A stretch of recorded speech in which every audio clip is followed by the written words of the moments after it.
Hello, मैं doctor Nishi, senior IVF specialist from prime IVF. कई बार क्या होता है कि लोग मुझसे क्वेश्चंस करते हैं कि मैडम हमने बच्चा बंद करने का ऑपरेशन करा लिया है, यानी कि हमने ट्यूब्स का ऑपरेशन करा लिया है, ट्यूब बंद करा लिया है क्योंकि हमारी फैमिली कंप्लीट हो गई थी, या फिर जब सिजेरियन हो रहा होता है तो 2 बच्चे होते हैं तो क्या करते हैं डॉक्टर उनसे परमिशन लेके उनकी ट्यूब जो होते हैं वो बंद कर देते हैं, फेलोपियन ट्यूब को ब्लॉक कर देते हैं, टाई कर देते हैं। कई बार क्या होता है उनको कटिंग कर देते हैं, कॉटरी कर देते हैं, यानी कि स्टरलाइजेशन का ट्यूबेक्टोमी ऑपरेशन कर देते हैं।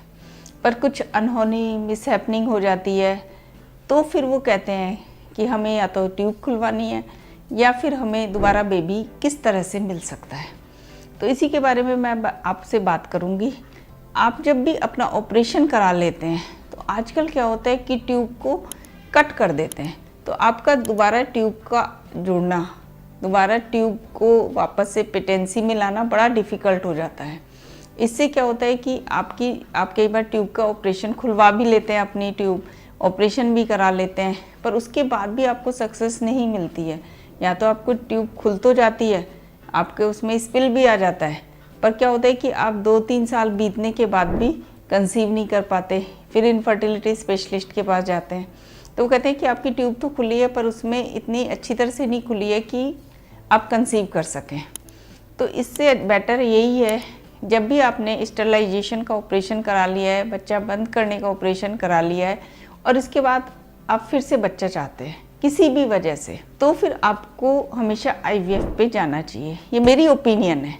मैं आपको ये बताऊंगी कि आप आईवीएफ पे जाएं क्योंकि आपकी ट्यूब बंद है, जो मेनली एक चैनल होता है जिससे एग आता है, ट्यूब में स्पर्म आता है, ट्यूब में फर्टिलाइजेशन होता है, इसके बाद यूट्रस में इम्प्लांट होता है।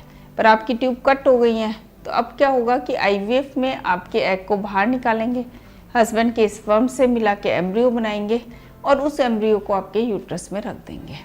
तो आपकी सक्सेस रेट काफ़ी अच्छी रहेगी अगर आप आईवीएफ में जाएंगे। इसी तरह से जो मेल होते हैं उनका भी वास्ट डिफरेंस है, वेसेक्टोमी कर देते हैं। तो क्या होता है कि जो स्पर्म है, आपके सेमिनल फ्लूइड तो आ रहा है पर उसमें स्पर्म नहीं आ रहे होते, तो इनके लिए भी बेस्ट ये है कि हम टीसा करते हैं।